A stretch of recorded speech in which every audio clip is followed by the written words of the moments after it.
voces y silencios. Música, sueños, magia. Palabras hilvanadas en el pensamiento. Pensamientos navegando en la voz. Hechos de palabra. Idea y conducción, Alicia Nigro.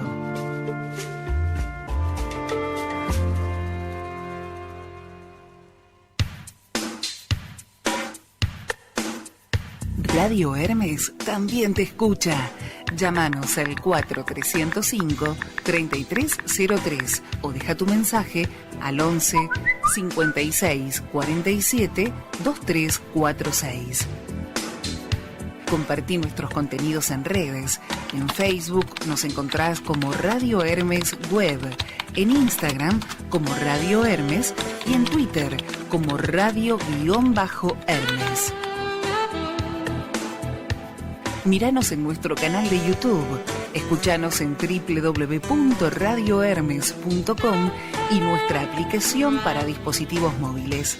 Radio Hermes, tu lugar de expresión y comunicación.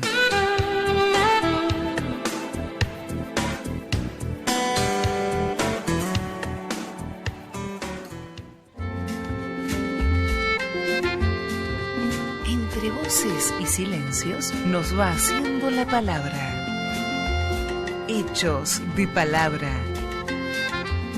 Todos los miércoles desde Radio Hermes, antes del atardecer.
Acabamos de escuchar Canción de Cuna Chané, de boca en boca.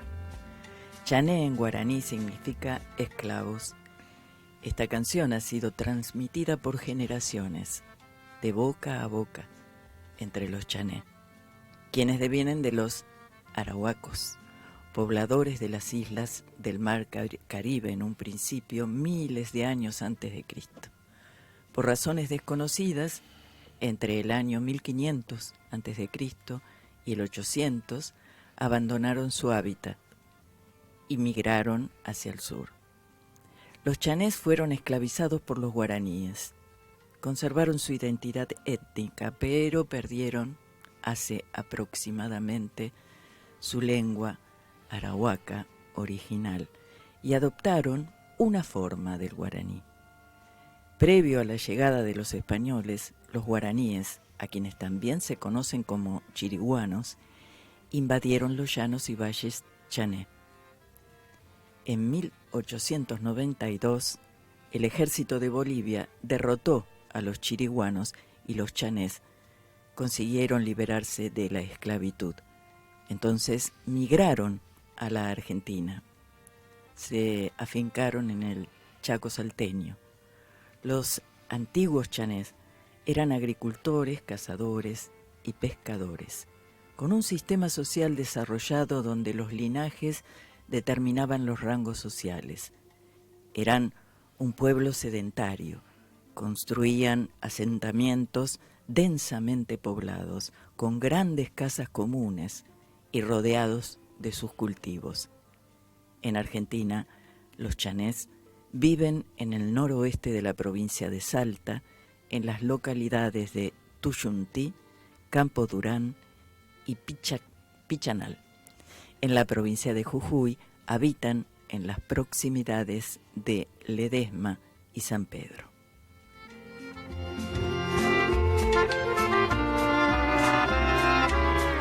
Y ahora sí, buena tarde para todos. Aquí comienza Hechos de Palabra. Mi nombre es Alicia Nigro y te propongo que nos acompañes en los 90 minutos que ya se han iniciado.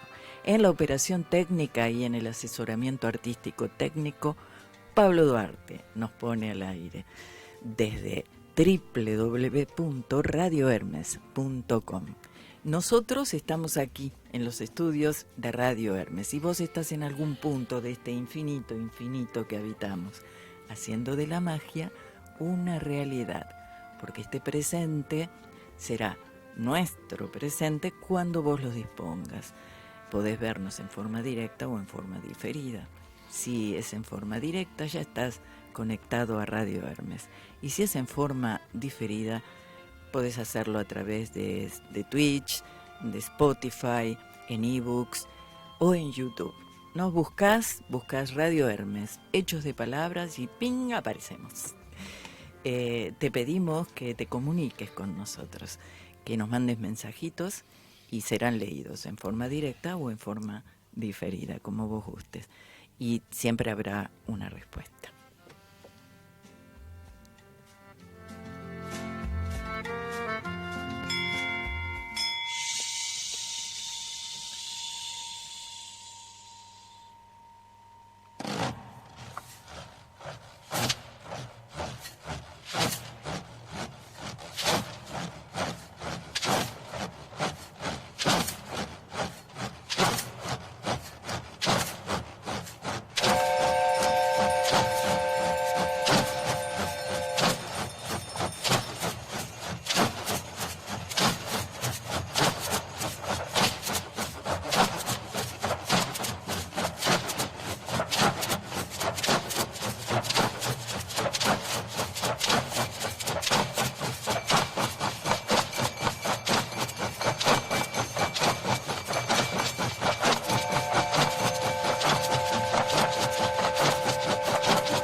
El sentido verdadero de las palabras que fueron vaciadas de su contenido, porque vaciándolas se vacía el pensamiento.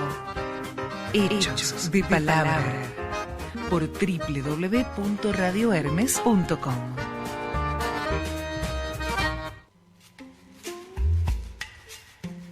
Escuchamos Viejo Tren de Judith Akoski.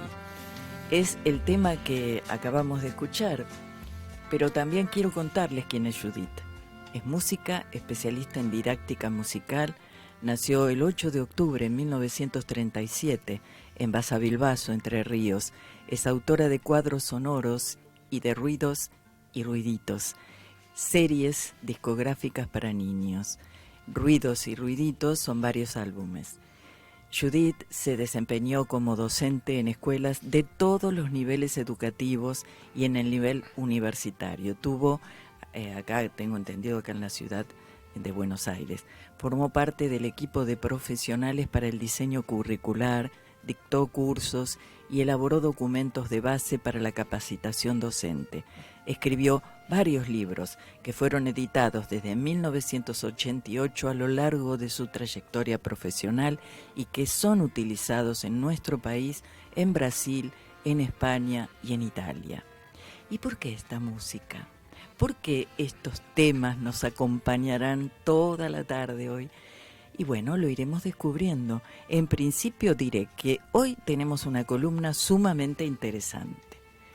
La voz y el cuerpo en las prácticas profesionales. Y hablando de voces y de cuerpos, ya están en Hechos de Palabra, ya las estaban viendo por ahí, quienes desarrollarán esta columna. Alejandra Giacobone y Valeria Casal Pasión. La licenciada Valeria Casal Pasión es musicoterapeuta clínica especializada en adultos y personas mayores, especialista en bioética, docente universitaria de grado y posgrado, escritora. Actualmente se desempeña como directora de la Red de Salud en Lazos y es miembro titular de la Asociación Argentina de Salud Mental, la Asociación Argentina de Medicina y Cuidados Paliativos, la Comisión Directiva de Agrupación de Ética Profesional en Musicoterapia.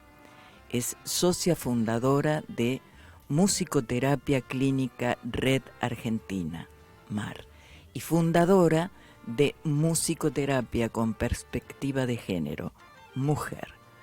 Alejandra Giacobone es musicoterapeuta clínica especializada en desarrollo infantil, especialista en estimulación temprana, docente universitaria, supervisora clínica de los equipos de musicoterapeutas en salud pública del Hospital de Niños Gutiérrez, salud mental del Hospital Turnú, pediatría de la Ciudad Autónoma de Buenos Aires, del Hospital de Niños Ludovica, La Plata, y del Centro de Desarrollo Infantil y Estimulación Temprana El Nido, municipio de San Isidro, en la provincia de Buenos Aires.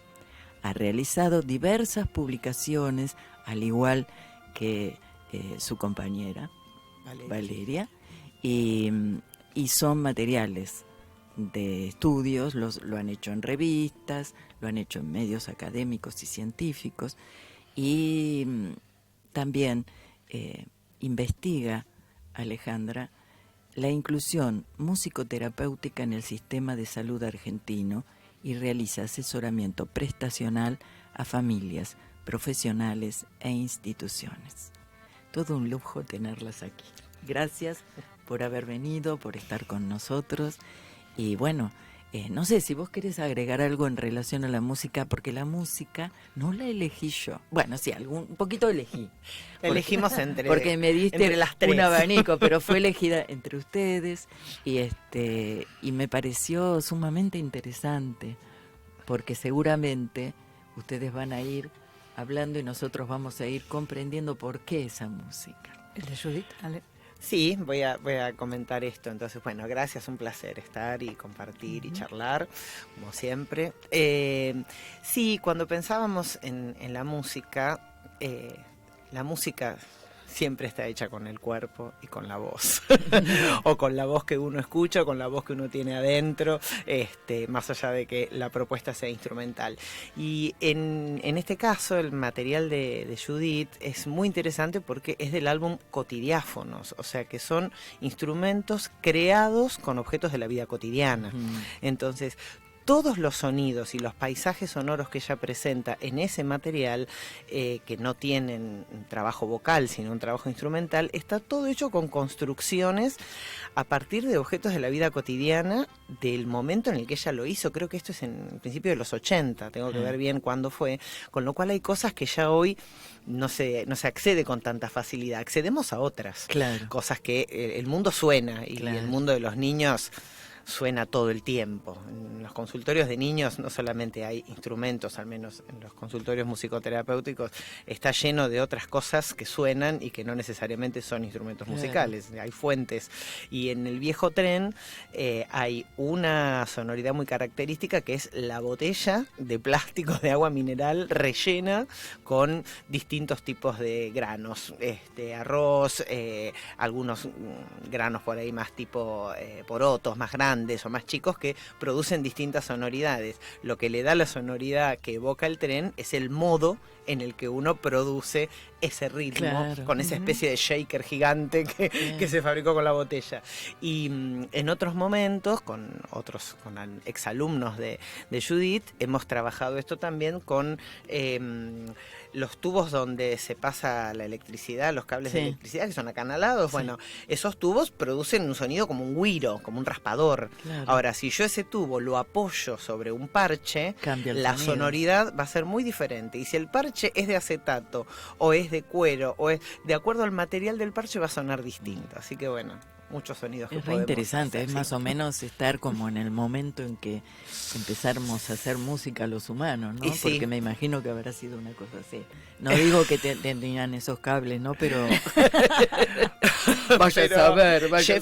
Schaeffer, que nosotras lo retomamos mucho a partir del CIRA y demás. Pierre Schaeffer, el creador de la música electroacústica, él tenía una hipótesis y decía que la música había surgido cuando el hombre de Neandertal estaba haciendo algo para comer, picando algo que tenía que moler. Entonces cuando empezó a picar, hizo chan, chan, chan, chan, chan, chan, chan, chan, chan, y le empezó a gustar eso que armaba, y armó una célula rítmica, y siguió entusiasmado en que el objetivo ya no era moler. Si molía, molía de paso, pero lo que lo convocó fue la estética de la célula rítmica que armó en ese momento. Y ahí nació la música, que es tan humana, ¿no? Así que bueno. Sí, por ahí visto dentro de las teorías evolucionistas de la música. Exacto. ¿No fue Pierre Schaeffer también el que dice que la música es de dentro?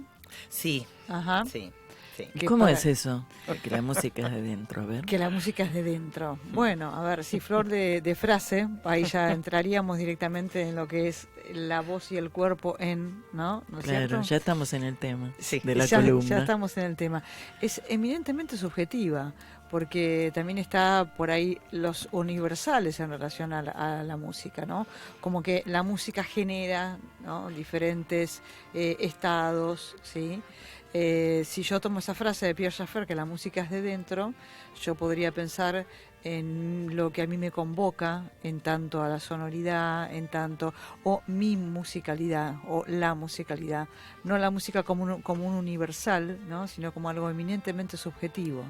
La música es de dentro, yo tendré. Y antes de eso, porque la música al fin y al cabo es un objeto, ¿no? Un objeto estético, podríamos pensarlo, sobre todo hoy en día, no en la época de Neandertal, ¿no es cierto?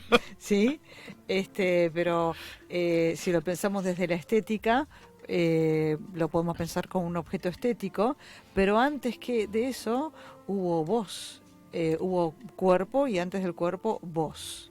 Claro, claro que sí. ¿Sí? Que esto es un poco lo que nosotras cuando empezamos a trabajar estos temas, ¿no?, de la voz y el cuerpo, empezamos con la voz y el cuerpo en la clínica.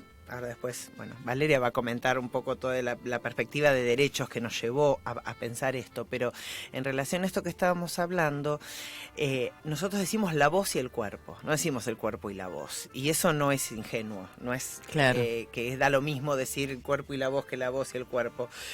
Las conceptualizaciones a las que hemos arribado, bueno, tienen que ver con esto, con que es la voz la que deviene corporeidad. Es por la voz que vamos como construyendo un armado corporal, por varias cosas que tiene la voz, que a su vez es una de las sonoridades humanas, no todas. La sonoridad humana es mucho más amplia que la voz, aunque a veces se la reduzca, ¿no? Uno habla de sonoridad humana y parece que solamente tenemos fonación, ¿no? Y bueno, hay mucho más que eso. Esto que acabamos de escuchar, por ejemplo, tiene que ver con la sonoridad humana, lo que es capaz de producir un cuerpo que escucha.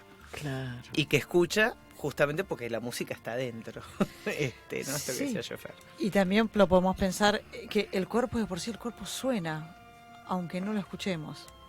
¿no? Sí. En el sentido de que el cuerpo es algo sonante, ¿sí? Ujú. Sonoro y sonante. Nuestros órganos suenan, nuestros Claro. fluidos suenan, ¿no? ¿No es cierto? Claro. Desde ese lugar.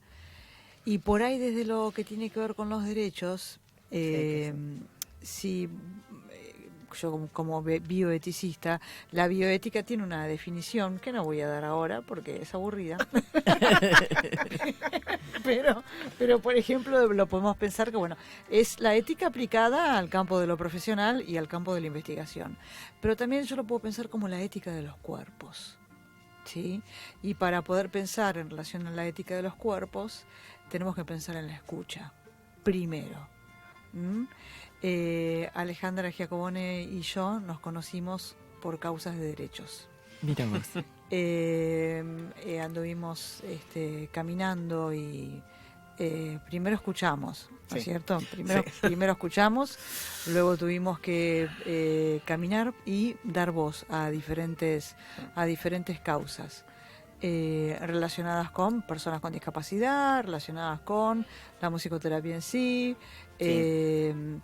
Y cuando pensamos en eso, justamente cuando muchas veces lo hablamos, porque en realidad nos encontramos desde ahí, ¿no es cierto? Y si pensamos desde lo que tiene que ver con los derechos, yo por ahí me voy a las leyes, y hay diferentes convenciones donde se habla en relación al derecho a la escucha. Y donde se habla también, donde en la Convención Internacional de Derechos del Niño directamente lo dice, ¿no? Sí. Sí, pero ahí fíjate que está esto que hablábamos, la relación entre el derecho a ser oído, el derecho a ser escuchado, no es lo No es mismo. lo mismo. No es lo mismo. La convención tiene estas dos Claro. líneas, ¿no? El Sí. derecho y el derecho a la escucha, que es lo que ya empezamos a pensar juntas, Sí. le da otra amplitud. No es lo mismo el derecho a ser escuchado que el derecho a la escucha. Claro. Y ahí volvemos a Schaeffer. Escuchar es inseparable de hacerse escuchar, decía Pierre Schaeffer. Sí. Entonces, el derecho a la escucha está más ligado a eso que al ser escuchado o al ser oído. Claro. ¿no? Sí, Es claro que como sí. Sí, otro- que una escucha que lo podemos pensar, porque la escucha que en esto de las leyes o en esto de las convenciones también habla de los cuerpos, por ejemplo. Y también podemos pensar que si hablamos de voz, estamos hablando de la multiplicidad en relación al lenguaje, no es solamente la palabra, ¿no? ¿Sí? La voz es lo que nos inaugura como especie, ¿sí? Claro. Y en ese aspecto hay una frase que también hoy compartíamos de Nietzsche, que dice, qué encanto para quien tiene oídos detrás de los oídos. O sea, por eso es la escucha, ¿no? ¿No es cierto? Si vamos a hablar de derechos, pues tiene que ser la escucha de esos cuerpos, quienes fueran, cuáles fueran. ¿Sí? Por eso cité el tema de las convenciones, porque hay variadas. Claro. Y en relación a eso también es qué es lo que se puede decir y qué es lo que no. Cómo se puede decir o no. Porque ahí, por ejemplo, en muchas convenciones, en muchas leyes se habla de la confidencialidad, Claro. ¿no? Claro. ¿No es cierto? Sí, yo ahora te iba escuchando, y eso que nos escuchamos y hablamos y siempre Pero siempre se nos vuelve a escucha- generar Siempre cosas, se ¿no? escucha algo nuevo. Es lo mismo que cuando lees. Y a mí me gusta mucho ir como siempre a los orígenes de un proyecto, porque nosotras empezamos a construir este proyecto de la voz y el cuerpo en la clínica, que después devino la voz y el cuerpo en la clínica y las prácticas profesionales y otras prácticas. O sea, lo fuimos ampliando, sale de el núcleo puro de la clínica en salud mental para empezar a pensarlo en otras cosas.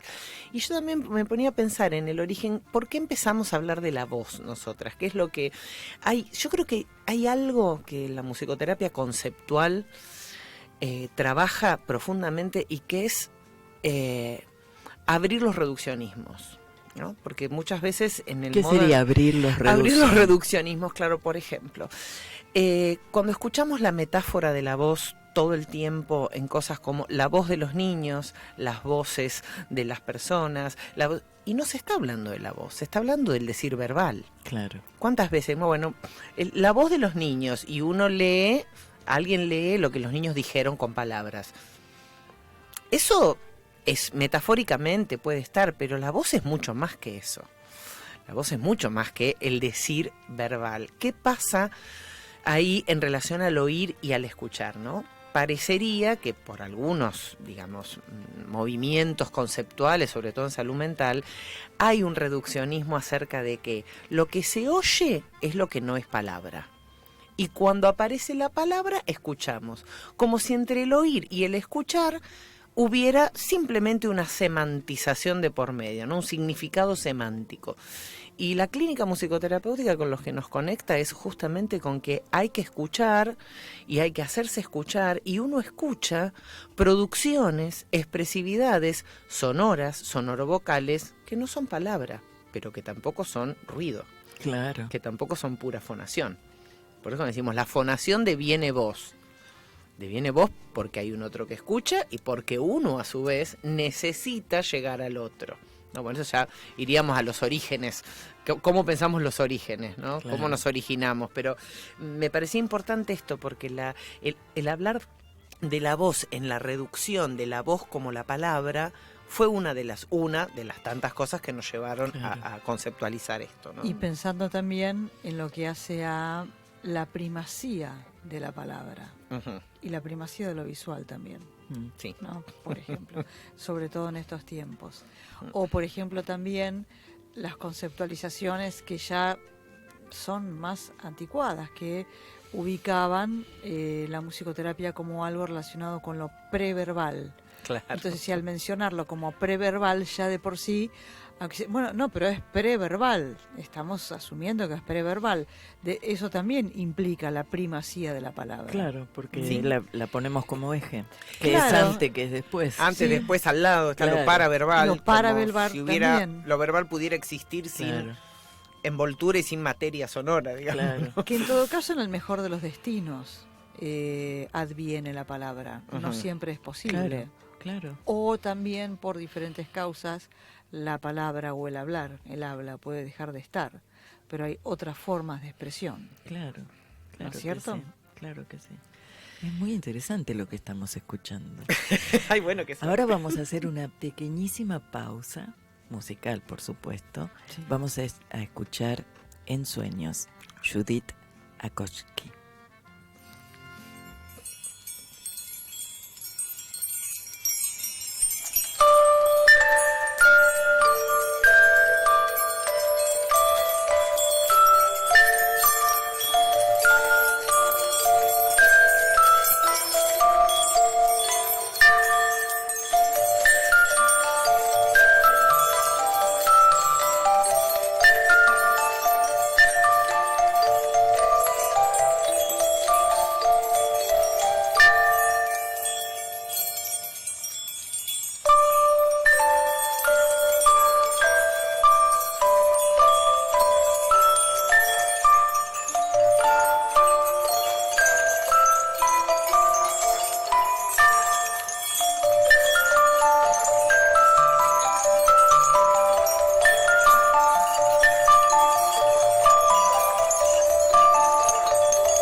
Radio Hermes también te escucha. Llámanos al 4305-3303 o deja tu mensaje al 11 56 47 2346.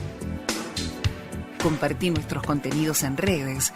En Facebook nos encontrás como Radio Hermes Web, en Instagram como Radio Hermes y en Twitter como Radio-Hermes. Míranos en nuestro canal de YouTube, escuchanos en www.radiohermes.com y nuestra aplicación para dispositivos móviles. Radio Hermes, tu lugar de expresión y comunicación.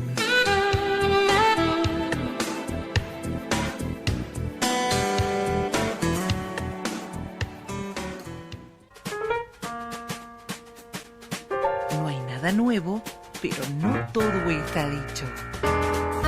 de construir construyendo para empezar de nuevo una y otra vez. Hechos de palabra. Déjanos la tuya en el 4305-3303.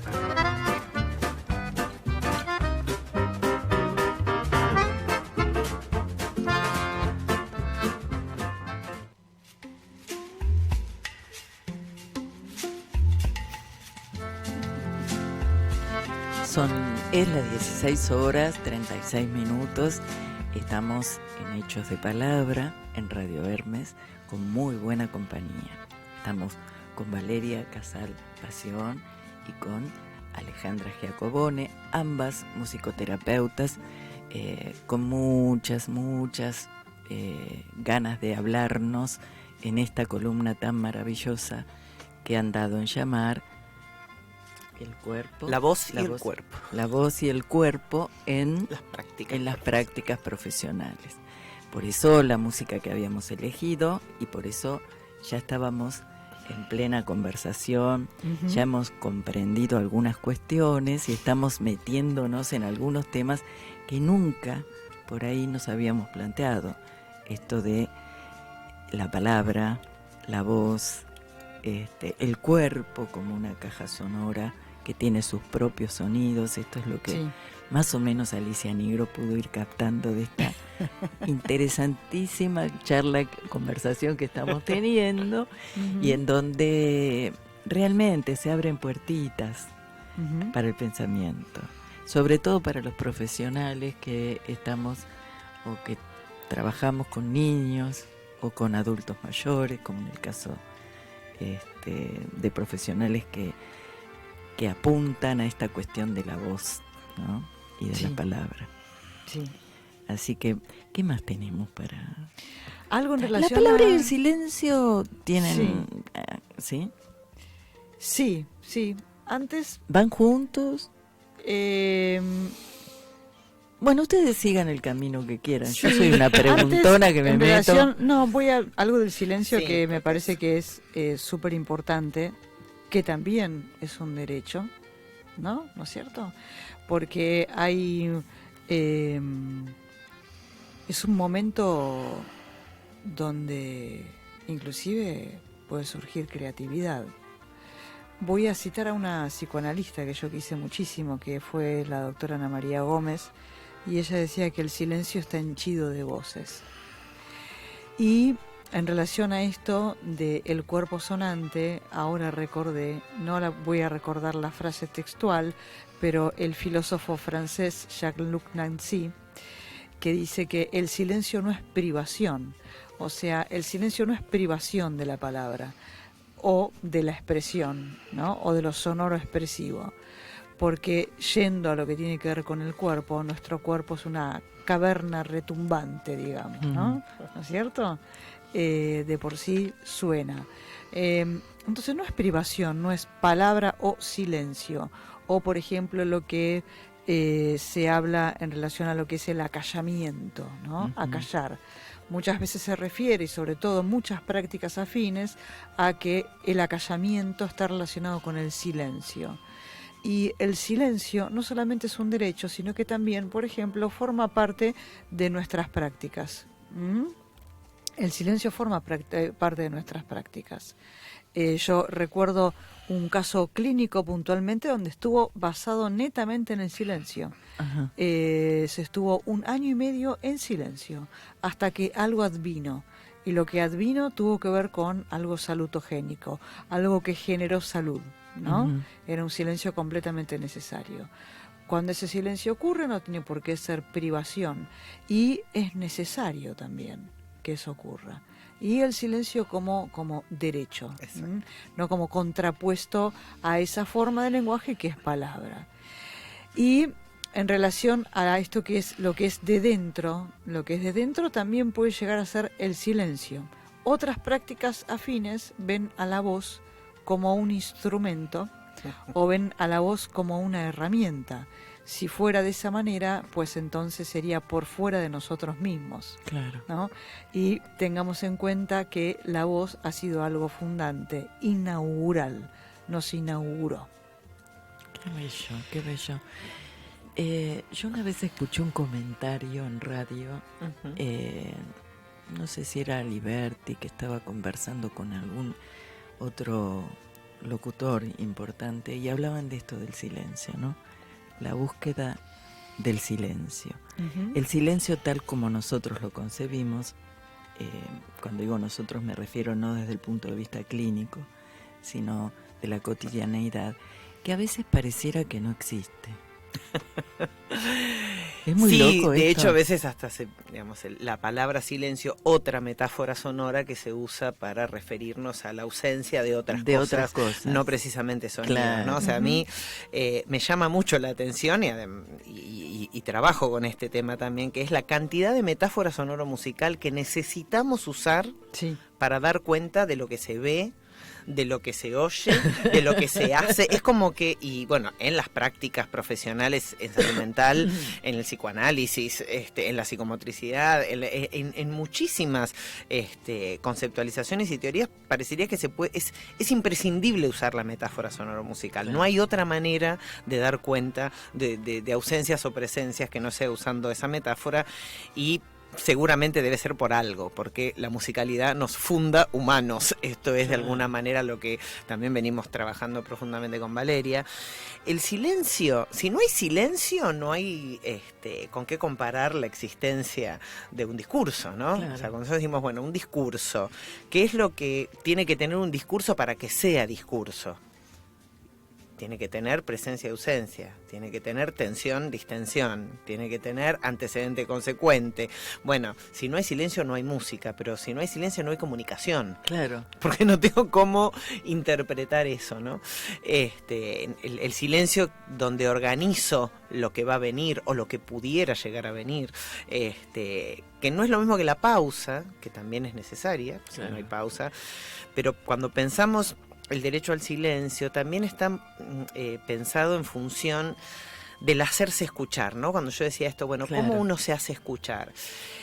Otorgar silencio y dar lugar al silencio también es regular y controlar mis propias necesidades de rellenar el espacio con algo que me produzca menos angustia, ¿no? Cuando estamos ante niños que no hablan o ante adultos que han perdido la palabra, es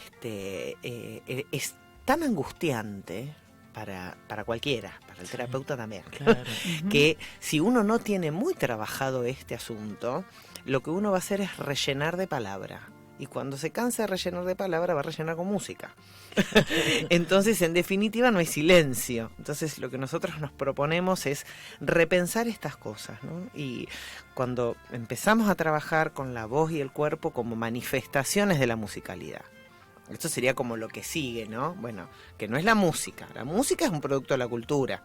La musicalidad es lo que nos hace existir, porque nuestro cuerpo se mueve y actúa de alguna manera que tiene que ver hasta como con una coreografía. No nos movemos de cualquier manera. No es que el movimiento nos hace vivir un cuerpo. Vivimos un cuerpo por la manera en la que nos movemos, por el modo en el que somos movidos. Y antes de eso hay un modo en el que somos sonorizados. Hay un modo en el que hacemos encuentro con el otro a través de la sonoridad vocal y otras. Yo siempre traigo el ejemplo de cuando se le da de comer a un bebé, que es como parte de la especie, que cuando se le da de comer se agarra una cucharita de puré, se ofrece y después, antes de darle la otra cucharita, hay un golpeteo sobre el platito, tiqui, tiqui, tiqui, tiqui. Todos lo hacemos, con los hijos, con los nietos, con los sobrinos, todos hacemos eso. Ese tiqui, tiqui, tiqui, tiqui ya es anticipatorio para el bebé, porque no lo hacemos de cualquier manera. Necesitamos que suene el platito con el puré. Y eso después, bueno, se puede transformar en música, si uno quiere, culturalmente. Pero me parecía importante mencionar esto porque la manera en la que pensamos la musicalidad, en la que pensamos cómo la musicalidad nos funda humanos, con su tempo, su ritmo, sus texturas, sus velocidades, es que pensamos la voz y el cuerpo. Por eso es tan potente la idea de la voz y el cuerpo como constructoras, como manifestaciones de esa musicalidad. Claro. Podemos pensar también que el silencio es necesario para que el otro advenga. Sí. Y asocié Eso con me encantó. los 4,01 de John Cage. Cuando Exacto. John Cage se planta en un escenario y hace 4,01 segundos de silencio y los otros advinieron. Tanto fuera haciendo ruidos con la molestia, ¿no? Sentados en un lugar o hablando entre sí, que estaba haciendo John Cage en ese momento. Pues los otros advinieron de la forma que pudieron advenir. Claro. Pero el silencio es necesario justamente para que el otro pueda advenir. Sí, hablando de nuevo de radio, estaba pensando en Hugo Guerrero Martínez. Esos silencios que él hacía, Sí. que eran maravillosos, nos advenían a nosotros. Ujú. Hacían que, porque nos movíamos, porque a veces hasta se hacía insoportable que no hablara, ¿no? Pero hablaba, porque se lo escuchaba, se escuchaba su respiración en el micrófono, una sonrisa que le iba saliendo. Claro, y que... O sea, es que mientras te escuchaba en eso, yo traje un librito que a mí me gusta mucho, y a Vale también, de Mladen Dolar, un filósofo que el libro se llama Una voz y nada más. Es un libro precioso sobre la voz, muchas cosas. Dice, y en un momento, en el prólogo, que es de Zizek, dice, oímos cosas porque no podemos ver todo. O sea, que nos quede claro que podemos oír todo. Claro. Ver todo, no.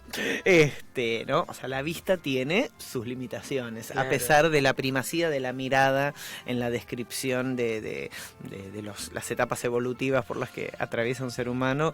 La realidad es que el oído no tiene párpados, tampoco tiene esfínter, o sea que es una producción interior y humana la que hace que no estemos oyendo todo el tiempo todo, porque enloqueceríamos. Claro. Mientras que con cerrar los ojos yo ya dejo de ver. Ya está. Claro. Claro. Esto ya es algo de, bueno, la voz trasciende.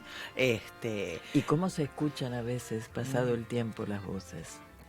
Y sí, ¿Cómo se escuchan? hasta se escuchan cuando Sí. uno lee. Sí. Cuando sí. uno lee, uno tiene una voz adentro. Sí. se recuerdan. Pero te voy a decir algo que por ahí es más loco todavía, no para mí, pero me pasa. Cuando vos conocés la voz del autor y te pones a leer, a mí Sí. me pasa con Cortázar y con Borges. Ajá. Me pongo a leer y los empiezo a escuchar. A mí me pasa con Hellman, que desde que Y yo lo Hellman. escuché, Bueno, cada vez que leo algo de él, le escucho la voz. ¿Viste? Yo recuerdo las voces de por sí y es algo, bueno, de hecho tiene que ver con, por ejemplo, en pacientes con diferentes condiciones neurológicas, cuando hay recuerdo de diferentes voces, lo que eso despierta, claro, ¿no? claro. O personas, por ejemplo, en estados de conciencia mínima, que por ahí se pueden llegar a trabajar con voces de personas conocidas, de sus seres Ujú. allegados y queridos, y de lo que eso por ahí obvio ocurre o la respuesta, ¿sí? Claro. Y entre lo que hace después por ahí la palabra, está la palabra escrita también, ¿no? Pero antes de todo eso, y esto es una frase sacada de un libro que Alejandra me regaló para el día de mi cumpleaños, ¿Cuándo es tu cumpleaños? el 6 de mayo, Mira, en su prólogo, no recuerdo el nombre del libro, Ya me voy a acordar. en su prólogo, Durán escribe, hay que escuchar para escribir. O sea, Sí. siempre primero, Y sí, siempre primero la escucha. sí. Siempre es primero la escucha. Es verdad esto. Les doy la razón. No, pero es que cuando Humildemente, uno- Alicia prueba, sí. no, es maravilloso. pero además vos escuchar viste que esto. cuando uno lee una novela, Sí, ¿no? Según el personaje que esté en ese momento como protagonista, uno le pone voz. sí. Ujú. No suenan igual los que están Sí. conversando en una novela en la cabeza de uno. Claro. Esto es así, y Es esto así. tiene que ver con la percepción de la musicalidad. Que Mira. no es, a veces también, ¿no? Por eso digo que la musicoterapia conceptual lo que viene es como a ampliar reduccionismos, a romper reduccionismos, ¿no? Claro. Y algunas epistemologías también, pero bueno, de algún modo, Sí. por eso es musicoterapia para la interdisciplina, o sea, para poder conversar con otras Sí. maneras de pensar, porque la realidad es que la musicalidad que a veces se usa como un adjetivo, ¿no? Ay, qué musicalidad que tiene tu voz, ay, Claro. qué musicalidad que tiene... Nosotros estamos diciendo otra cosa, ¿no? A ver, la musicalidad es ritmos, células rítmicas, patrones rítmicos, motivos melódicos, texturas, velocidades, tempos, es un montón de cosas y sobre todo hay pausas para poder entender esas cosas y apreciarlas, ¿no? Y por Para lo que apreciar. veíamos también hay silencios. Y si no hay silencio sería imposible entender eso. Entender no en el sentido conceptual, sino en el sentido de percibir, ¿no? De Claro. percibir que algo puede seguir o se interrumpió o va a continuar. Todo eso que, bueno, que nos Los nos poetas habita. juegan mucho con esto, Y- ¿no? Nosotros decimos Sí. que la poesía viene ahí, viene después, ¿no? O sea, Sí, hay una frase, yo no recuerdo en qué conferencia, Jorge Luis Borges menciona una frase de Walter Pater, y él decía, todas las artes aspiran a la condición de la música. Era una conferencia donde él habla de la poesía también como un arte temporal. El arte temporal lo digo yo, ¿no? Pero él Ujú. estaba haciendo una relación entre el tempo, Sí, sí. el tempo de la poesía con el tempo de la música. La música es un arte temporal. Y él mencionaba que también la poesía. Y todas las artes aspiran a esa condición. ¿Sí? Digamos que todas las artes tienen un tempo, si lo pensamos de esa manera, ¿no? Y en las otras condiciones que la música tiene. ¿Sí? Claro.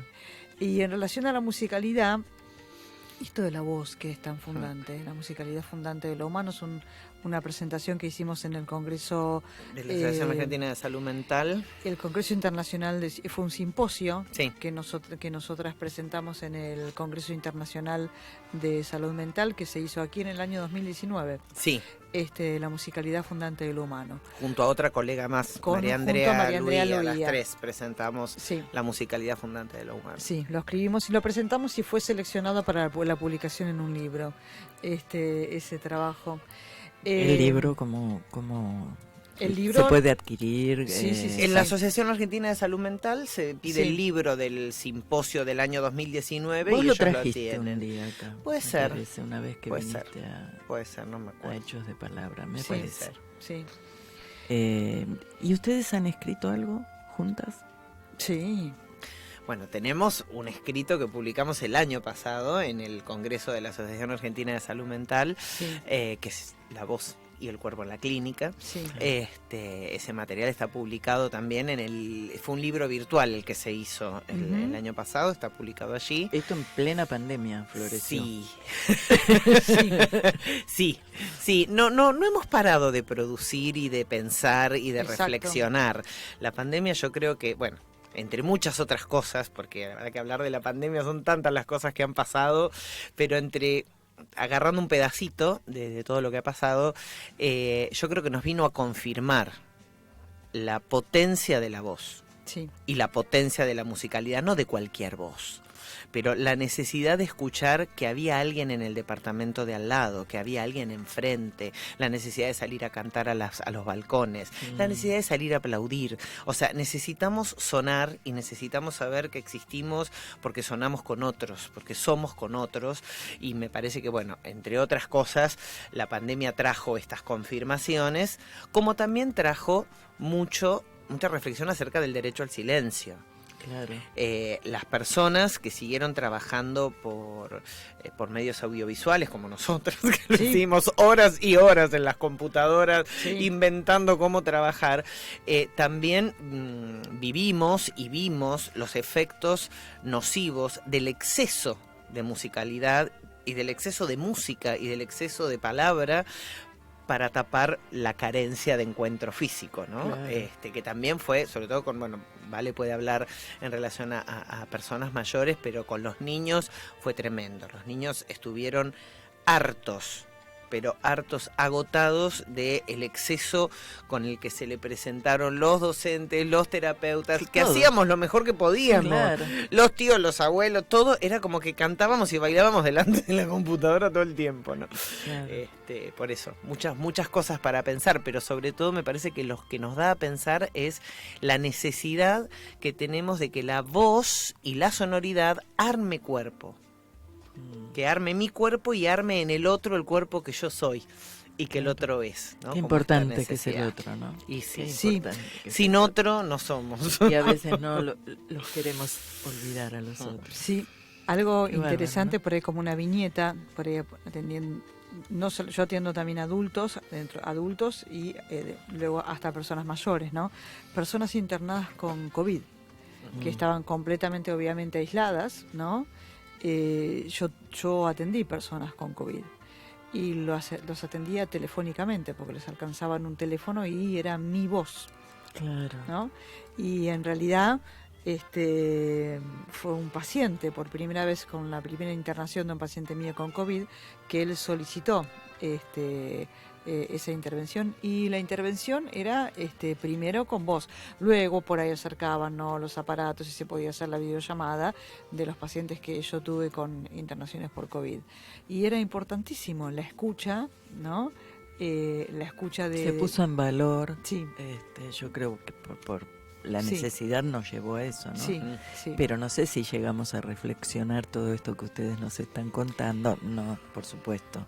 Algo, no al nivel. una pequeña viñeta, por ejemplo, en un momento de una externación de estos pacientes con COVID, yo después iba también igualmente a los domicilios porque nuestros tratamientos fueron impostergables con toda la... Sí, el equipo. todo el Sí, de equipo. astronauta. Vestido de astronauta. De astronauta, De astronauta, claro. pero tuvieron que quedar unos pacientes aislados, y la verdad que y uno de ellos es una persona con discapacidad. Entonces la sesión transcurría yo en el pasillo y el paciente del otro lado. O sea, no me veía literalmente, pero la sesión transcurría de esa manera, ¿no? Acusmáticamente. ¿Y Acusmáticamente. qué era lo que aparecía? La voz. Exactamente. Y el escuchar. Era la voz y la escucha, exactamente. Inclusive el cantar, porque también se cantaba. Y esta musicalidad es tan fundante que cuando erróneamente se dice el despertar, la música para despertar, ¿no? O había un video que todavía anda por ahí por internet que es Alive Inside, en relación a o sea, está vivo por dentro, es en relación a las personas con demencia. Las personas con demencia, yo siempre digo lo mismo, no están muertas, o sea, están... Ni están dormidas. ni están dormidas. Están con demencia, punto. Tienen demencia, Claro. ¿no? Y cuando de repente un paciente por ahí parece despertar, esto que le llaman música para despertar, esa musicalidad lo que hizo fue una huella mnémica, una huella en la memoria. Eso que es tan primario y tan primordial, que nos inauguró como especie, ¿sí? Lo que construyó es una huella en la memoria, que es lo que se va a reeditar durante la vida adulta, y en estos casos de estas condiciones crónicas complejas, como por ejemplo la demencia, es lo que después parece que por ahí pudiera un paciente armar o una frase completa referida a algo tan primario o una canción entera, pero después por ahí no puede seguir el hilo de un discurso. Claro, qué maravilla, qué maravilla. Las intervenciones que ustedes hacen en los hospitales apuntan, por lo que yo leí, sobre todo en las dos. Ustedes trabajan, por un lado, en los hospitales como instituciones, las abordan como instituciones, y también hay abordaje de pacientes en forma individual. Sí. Me llamó la atención cómo es el abordaje institucional. Si no nos vamos Claro. demasiado del tema, No, porque justamente tiene mucho que ver esto, ¿no? Bueno, yo superviso varios equipos de musicoterapeutas en hospitales públicos. Sí. Yo no ejerzo, ya hace muchos años no ejerzo en el hospital público, ejerzo en mi consultorio privado, pero superviso colegas que trabajan en los hospitales. La práctica hospitalaria también tiene las características de la clínica en general. O sea, cuando la musicoterapia aparece, surge que era más del orden de la terapia musical, como decimos nosotras, ¿no? Como era una aplicación de música para que la gente se sintiera mejor. Y a veces no pasaba eso, porque hay que ver qué música te ponen y Todo si lo tenés contrario. ganas o no de escucharla, Claro. ¿no? Bueno, que es lo que nosotros cuestionamos del uso banal de la música, o del uso reducido de pensar, bueno, que la música hace bien, porque es música. Claro. Y no, depende a quién, cuándo, qué, ¿no? Pero en los hospitales hay, digamos, distintos dispositivos. Hay dispositivos interdisciplinarios, hay musicoterapeutas que están incluidos en los equipos que hacen la detección temprana de alguna problemática, en los equipos que diagnostican, en los equipos que tratan. Hay tratamientos individuales, grupales, con formatos acotados en el tiempo, con formatos extendidos. O sea, el dispositivo musicoterapéutico se va generando, se va conformando de acuerdo a las necesidades de la población que atiende ese hospital, junto con el dispositivo psicológico, fonoaudiológico, psicopedagógico, médico y demás, ¿no? De acuerdo a lo que tengan que trabajar. Y en el consultorio también, yo particularmente me dedico a la clínica individual, pero también, por ejemplo, hace tiempo, con la pandemia lo tuve que interrumpir, ahora lo estoy retomando, que hago un trabajo que tiene que ver con las duplas, por ejemplo, ¿no? Con dos niñitos que junto, porque considero que las dificultades de cada uno de esos niños por los cuales llegaron a musicoterapia se pueden trabajar también en el encuentro con otro par. Qué bueno. Entonces a veces lo puedo atender yo sola o algún profesional de mi equipo, o podemos ser dos musicoterapeutas con dos niños, generando un grupo de 4 muy cuidadosamente para armar eso. Hay gente que trabaja en grupos, yo no, pero hay gente que hace terapia grupal musicoterapéutica. También hay instancias donde la profesión trabaja sobre cuestiones del orden de la promoción. En el equipo que yo coordino también hay un subequipo que se llama Tocan tu Canto, que es un grupo de música de juegos musicales para bebés y algún referente. Y es un grupo de música. Lo coordinan musicoterapeutas. O sea que detrás de eso hay un concepto de promoción de salud. Claro. Ahora, yo no voy a decir, hago musicoterapia en promoción de la salud. No, eso es un grupo de música pensado desde la musicoterapia, con lo cual no es un grupo donde todo el tiempo hay música culturalmente entendida como tal. Claro. Hay sonidos, hay reconocimiento del silencio, hay momentos de pausa, hay momentos de canción. Con los niños siempre es a través del juego la comunicación. A veces no. Siempre es a través del juego, pero a veces no, porque a veces los niños se enojan y uno les tiene que decir no. Y a veces quieren hacer algo que uno no les puede dejar hacer porque está en riesgo y uno se tiene que enojar y decir no podés tirar la pandereta, Claro. porque se va a romper y después te vas a poner mal. O no podés salir corriendo y abrir la puerta, ¿no? Y uno pone un límite y ahí hay comunicación Claro. y no hay juego. Claro. Otra cosa es jugar a que salgo y entro del placar, Claro. que a veces lo hacen. Y ustedes enfocan el trabajo con el niño, primero trabajan con los padres, en algún momento trabajan con los padres. Mira, esto es tan, digamos, es tan... Individual, subjetivo. Es singular. Singular, esa Es la palabra. singular, porque en realidad, a ver, yo no puedo concebir la llegada de un niño pequeño a un consultorio sin un referente afectivo. Claro. Sea un bebé de 2 meses, o sea un niño de 4 años, digamos, sea un chico de 6, digamos, sea por lo que sea que el niño llega a una consulta, aunque yo sea divina y juegue y tenga muchas ganas, los chicos saben. Los niños saben que no están yendo a un lugar que es solo para jugar. Saben que están yendo ahí Claro. porque algo les preocupa a los Claro. familiares. Entonces, uno tiene que, digamos, darle esa seguridad. Después, cuando el tratamiento se inicia, uno va viendo qué pasa. Lo que pasa es que si quiere el papá quedarse en la sala de espera, si el nene quiere que el papá entre o no, eso uno lo va viendo de acuerdo a eso es singular, no hay una norma.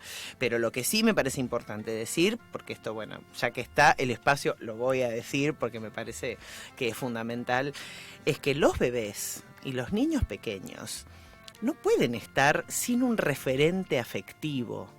porque el trabajo de cualquier terapeuta, salvo una situación extrema, hay que operarlo, Claro. hay que intervenirlo, Claro. hay una cosa que es superadora, entonces bueno, el padre no va a estar ahí mientras operan a su hijo, pero no hay tratamiento, no hay terapia de atención temprana, de estimulación temprana, sea lo que sea que le pase a un bebé, que justifique que los padres no estén ahí con el bebé.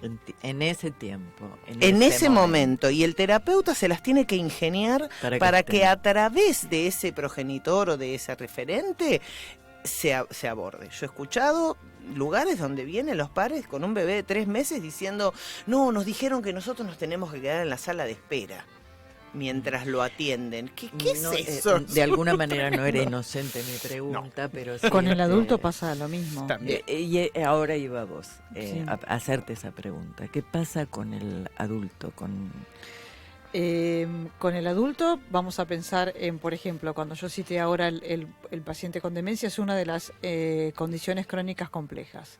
No solamente pacientes con demencia, sino pacientes oncológicos, con diferentes tipos de esclerosis parkinsonianos, desde el adulto joven, ¿sí?, hasta la persona mayor. Se puede dar que esto está encuadrado dentro de lo que es el cuidado paliativo. O sea, es musicoterapia en cuidados paliativos. La atención paliativa es una atención multidimensional. Se va a atender al paciente, familia, cuidador, ¿sí?, cuando existe la figura del cuidador, y luego lo que es eminentemente necesario es el diálogo interprofesional, lo que llamamos interdisciplina. Esa es la atención paliativa, la unidad paliativa de atención. Luego también, que yo creo que la vez pasada, creo que lo conversábamos, atiendo, porque comienzan a llegarme a mí al consultorio diferentes personas con enfermedad autoinmune u otras condiciones con historial de abuso sexual en su infancia. Entonces hace un tiempo que yo estoy atendiendo desde adultos jóvenes a no tan jóvenes con historial de abuso sexual en su infancia. Ahí ya es más particular porque de repente, según la singularidad del caso, y sobre todo según el paciente, ¿sí?, está la convocatoria a su familia. En la persona y en cuidados paliativos está también la figura del familiar a cargo, ¿no?, que puede Claro. ser esposo, esposa, hijo, ¿no? Entonces desde ahí se trabaja con la familia. Con los otros casos, el hecho de poder hacer una sesión con un familiar o con alguien del entorno, ya va a tener que ver con el caso particular y sobre todo, digamos, por así decirlo, la etiología del abuso, digamos, Claro. ¿no? Si fue algo que tiene que ver con lo intrafamiliar o no, por ejemplo. Pero igual siempre lo intrafamiliar está vinculado en esto. Obviamente que está vinculado y teniendo en cuenta lo que hace a... porque muchas veces, por ejemplo, en lo que hace al abuso sexual, muchas veces se devela en la adultez. Sí. O sea, puede ser que se devela durante un tratamiento, por Puede ejemplo. ser, claro. Claro que sí. Y en esos casos, también a veces la palabra no es suficiente o a veces la palabra no es posible. ¿Mm? Y Sí. o por lo menos el quehacer nuestro es alojar esa voz o eso sonoro expresivo, porque a veces la palabra y dar cuenta de aquello puede ser eminentemente, no solamente, es como volver a esa herida fundamental, esa herida tan importante porque es realmente un arrasamiento de los objetivos ocurrido durante la infancia, ¿no? Entonces, estaba pensando en los niños con necesidades educativas especiales. Ujú. Digo ese título sí, con mucha bronca porque no me gusta ninguna de las formas que hay para decirlo. sí, En estos casos en donde se da el abuso y es muy frecuente, sí. qué bien que le haría la musicoterapia, ¿no? Una Y, mirada desde allí, porque Ahí es netamente alojar la voz y en todo caso otorgar, brindar un espacio sin necesidad de traducción. Claro. ¿Por qué dijo lo que dijo? ¿Por qué dijiste lo que dijiste? fíjate ¿Por qué cómo esto? hay- ¿Por qué lo otro? ¿No? ¿No es hablamos cierto? de la voz, del cuerpo y hablamos de musicoterapia, porque es desde donde lo venimos pensando, pero también tiene que ver con Pero hacia nuestra... otras disciplinas también. Pero claro, porque en Profesiones. realidad otras profesiones que también, digamos, le pueden hacer oreja a algunas cosas Sí, y bueno, y seguramente, trabajar con esto, pero Exacto.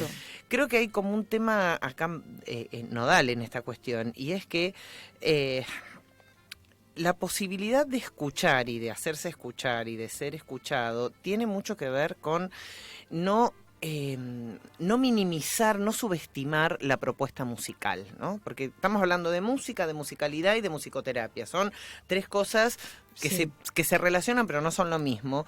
Y tanto en las personas mayores como en los niños pequeños suele aparecer la idea de la música como la que va a sanar, ¿no? O sea, la Claro. música va a sanar y ahí lo que hay es taponamiento, ¿no? Si el adulto o la persona mayor no tiene lugar para que alguien aloje su voz y lo escuche en sus posibilidades, esos encuentros con traumas que deben ser develados, digamos, no son posibles porque se lo está taponando musicalmente. A veces la idea que se tiene es como que, bueno, si son un montón de viejitos y bueno, que vaya Ay, alguien y sí. les cante, O de que así se puede entretienen ser- un ratito. Con los nenes también, No, que se que es, entretengan. Es que justamente ¿Qué es es una de las cosas que uno entretenerse? observa, ¿no? Que son, o sea, muchas veces tratamos al niño como si fuera una cosa aparte del ser humano. A la persona mayor Y la también. persona mayor también. A la persona mayor se la yo ya estoy niña. de cabeza, Se la ¿no? niña. En esas, No, en o- esas condiciones. o a y la más de una persona vez con siento discapacidad. ese trato. Y las personas Sí. con...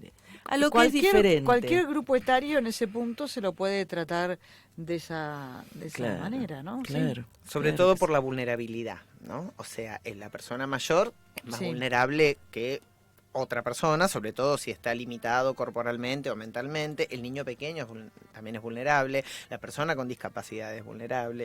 Entonces me parece que esa vulnerabilidad a veces es insoportable.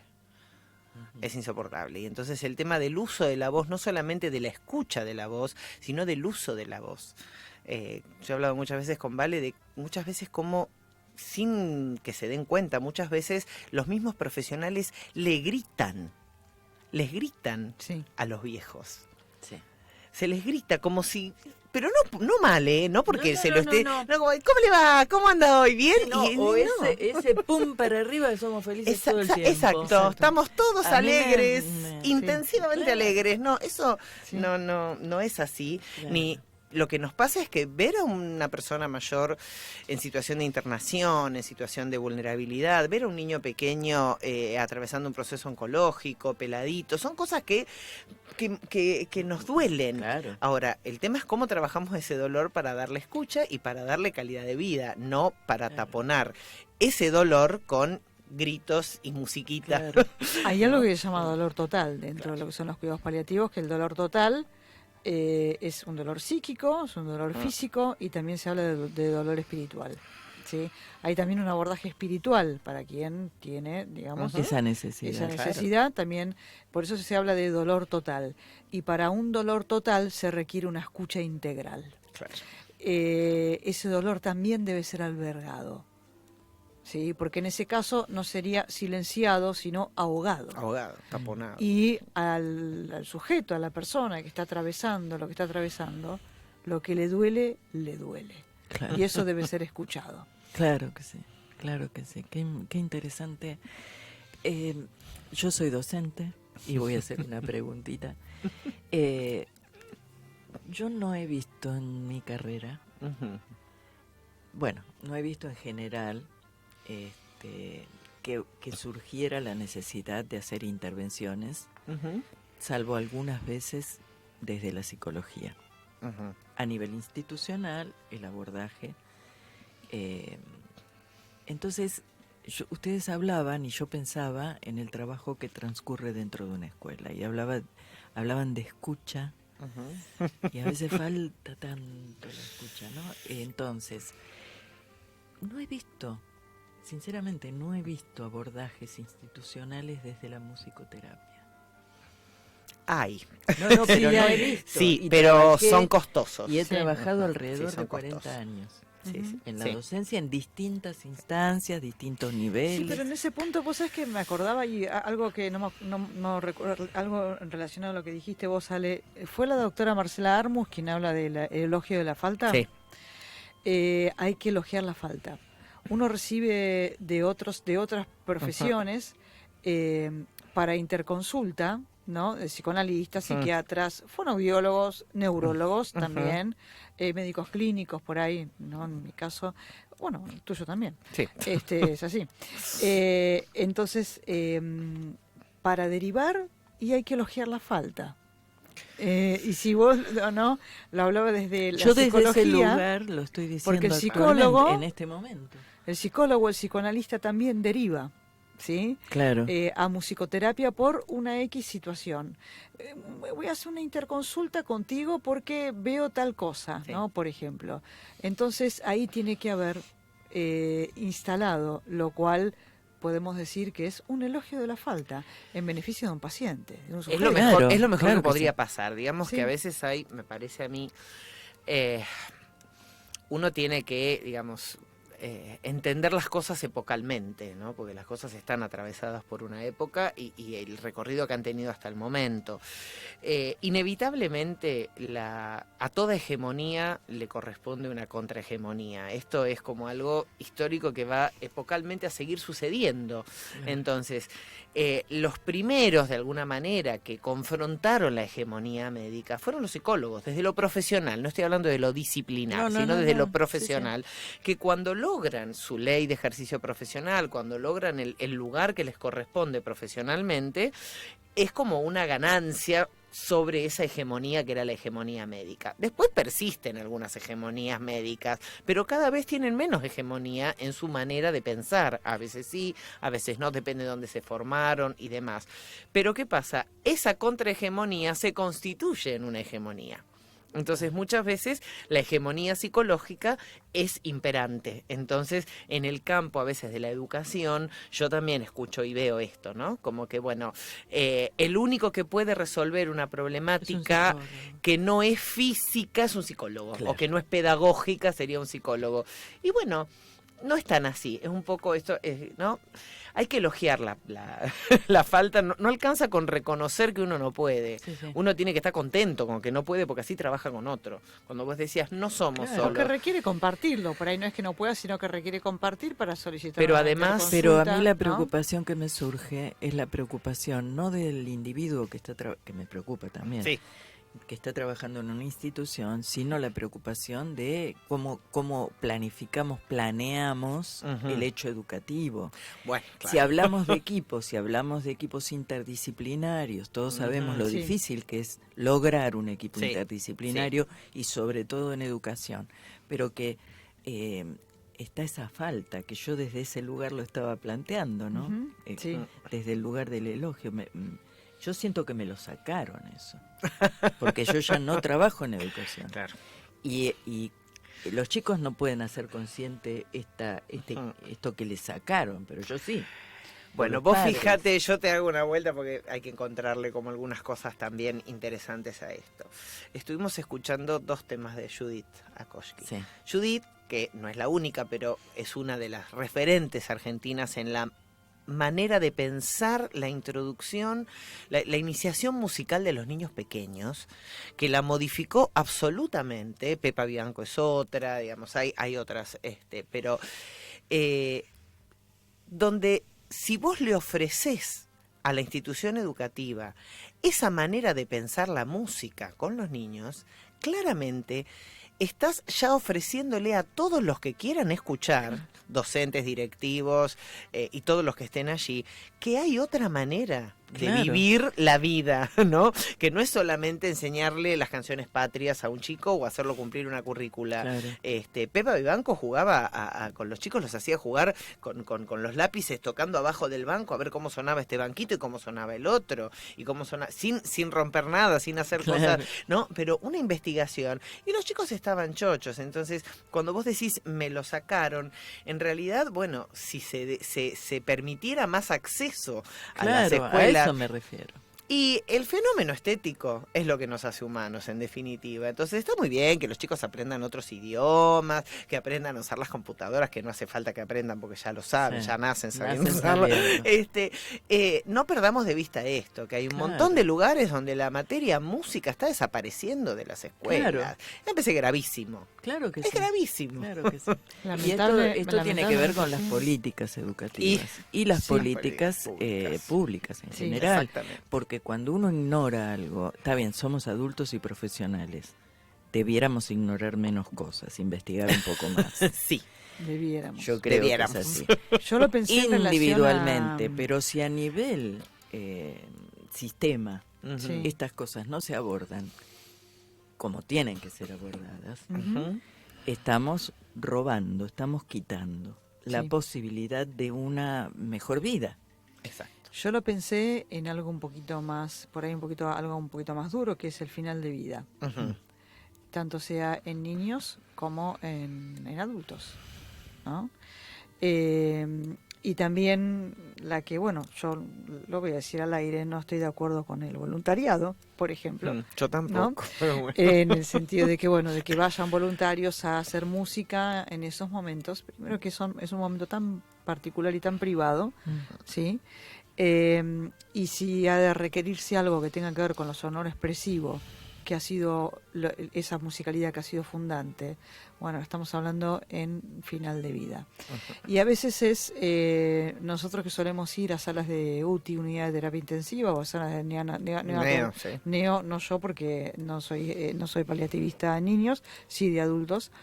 Se requiere la presencia de un musicoterapeuta y también la presencia, por ejemplo, de otros profesionales, y muchas veces nos encontramos con una mirada muy biologicista. Sí. Una mirada muy biologicista, que lo que está muriendo es un organismo. Tremendo. ¿No? Claro. Y es un sujeto, y aunque tenga estado mínimo de conciencia o no tenga conciencia, lo que está muriendo es un sujeto. Y es importante también el acompañamiento de los otros hacia los otros profesionales, ¿no? Claro, exacto. Porque es eminentemente importante dar cuenta de quien está ahí en este momento es un sujeto. No lo ha sido, lo es. Claro. No fue o lo que fue. ¿Sí? Claro. Perfecto. Estamos un poquito llegando al final del programa. Qué rápido, con todo lo que teníamos para seguir diciendo. No, pero hay para que sigan diciendo. Pero antes de que sigan diciendo, quiero asegurarme de algo. Porque siempre si no queda fuera eso. Sí. Si yo estoy escuchando este programa y las estoy escuchando a ustedes, yo voy a querer comunicarme con ustedes. ¿Cómo hago? Bueno. Bueno, en la página, nosotras tenemos una página, que es nuestro programa MAR, Musicoterapia Clínica Red Argentina, que es www.musicoterapiaargentina.com.ar. Bueno, allí hay un poquito de información acerca de lo que hacemos y datos de contacto, correo electrónico para comunicarse con nosotras. Me parece la vía más directa, Valeria, no sé qué pensás vos. Sí. Porque ahí también está el celular en esa página, www.musicoterapiaargentina.com.ar. Sí. Qué interesante esta también agrupación que han armado. Sí. El Facebook, lo mismo, Musicoterapia también Argentina. Tenemos Facebook. Instagram, Musicoterapia Red Argentina. Perfecto. Sí, algo que no me quiero olvidar, el año entrante, habemos libro. Iba a venir la pregunta. Viste, ya te adelantaste. Pero está buenísimo. No, al contrario, es conversación. Me anticipé. Está bien que entre esta, explícanos, contanos. Estará el libro La voz y el cuerpo. Y después veremos si hacemos varios. Tenemos una idea de una saga, como dice acá la compañera. Una saga, digo yo. Una saga, yo digo es una colección. amo la Guerra de las Galaxias. Entonces, para mí la palabra saga es como Está que buena, porque es entre novela, entre me remonta a la princesa la Leia, novela, entre Luke la novela. Skywalker.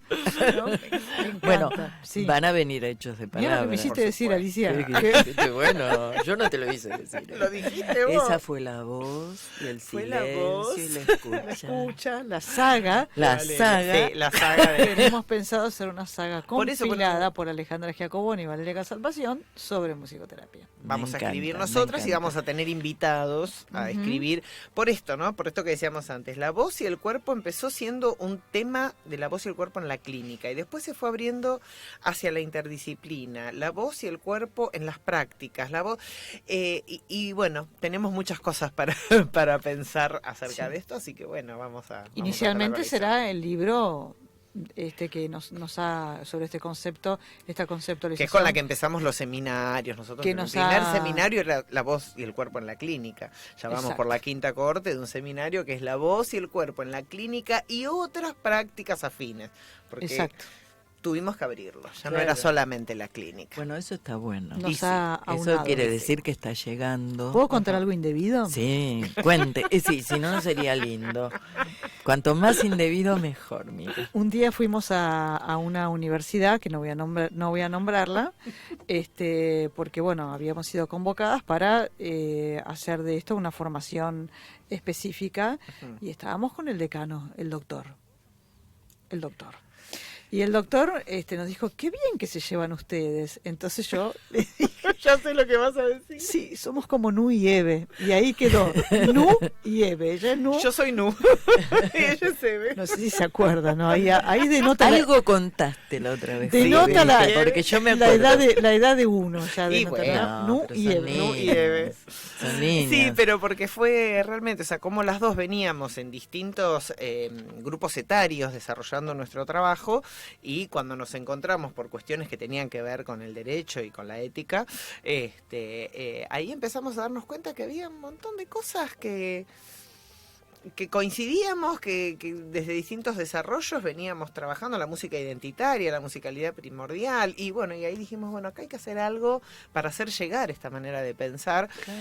porque también muchas veces, así como sucede en estas cuestiones hegemónicas que hablábamos antes, nosotros también creemos que hay una responsabilidad nuestra y de todos las personas que Claro. trabajan con personas, Claro. que es la responsabilidad de investigar, de Lo que relevar el hablábamos. estado del arte, ¿no? Claro. Porque esto del síndrome de Cristóbal Colón, ¿no? Bueno, a ver, cuando nosotros nos pusimos a trabajar en esto, leímos mucho. Claro que Leímos sí. mucho, no es que nosotras dijimos un día, ay, vamos a hablar de la voz. Leímos, trabajamos Sí. desde la filosofía, desde la lingüística. Obviamente no leímos todo porque el todo es inabarcable, pero hicimos un relevo bastante profundo Por lo epistemológico pronto hay, para decir, por voy lo a hablar pronto de hay esto. un compromiso que va más allá del el mínimo compromiso exigible Sí. a nivel social y cultural, ¿no? Exacto. O institucional. Y Exacto. fueron más allá y eso las llevó a romper determinadas cosas también. Sí, como Sí. que la diferencia de alguna manera de trabajo, ¿no es cierto? Sí. Sí. Hizo que nos aunáramos en lo que tiene que ver con la conceptualización de la práctica. Hemos abordado cosas maravillosas que tienen que ver con el ser, que tienen que ver con la vida. Yo les agradezco enormemente esta participación en el programa. Ojalá podamos volver a encontrarnos más seguido aquí en Hechos de Palabra o a través de algún otro programa de Radio Hermes. Es maravilloso escucharlas, es un aporte muy grande.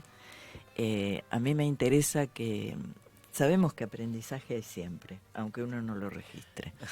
Pero a veces hay aprendizajes y aprendizajes. Hoy hubo aprendizajes. Así que yo les agradezco muchísimo. Gracias a vos, Alicia. Gracias a Pablo Duarte. Muchas Sí, acá gracias, el que Pablo. originó todas estas cosas es Pablo Duarte. Pablo. Porque yo no estaría acá si no fuera por Pablo Duarte. ¿Yo puedo leer 2 renglones? Me en encantaría tiempo? que lo hagas. 2 renglones Sí. de... No pasamos el tema. No pasamos el tema No, pero musical. es mínimo, pero del mismo libro que les comenté antes, Dale. es de Plutarco. Está citado en ese libro, 233 a.C. Un hombre desplumó un ruiseñor y al encontrar poco para comer dijo, tú eres solo una voz y nada más. Maravilloso, y puede ir el tema musical. ¿Vio, profesor? ¿Qué le dije? Bueno, quiero agradecerte a vos, Pablo Duarte, que nos has puesto al aire. Quiero agradecerte a vos que estás allí escuchándonos, como hayas elegido que fuera, porque vos elegís. Y bueno, no se vayan porque termina Hechos de Palabra, pero vienen las chicas del teléfono con Silvia López, así que Hermes continúa. Hasta el miércoles próximo y un abrazo muy grande para cada uno, virtual.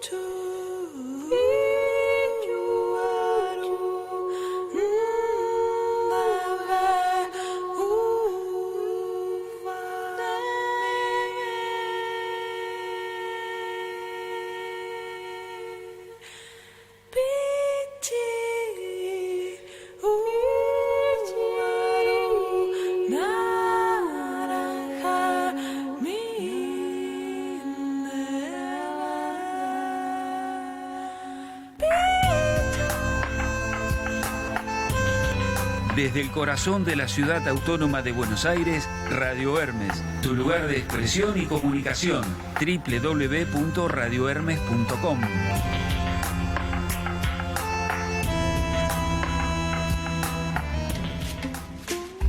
Hasta aquí compartimos voces y silencios, música, sueños, magia, palabras silvanadas en el pensamiento, pensamientos navegando en la voz. Hechos de Palabra. Idea y conducción, Alicia Nigro.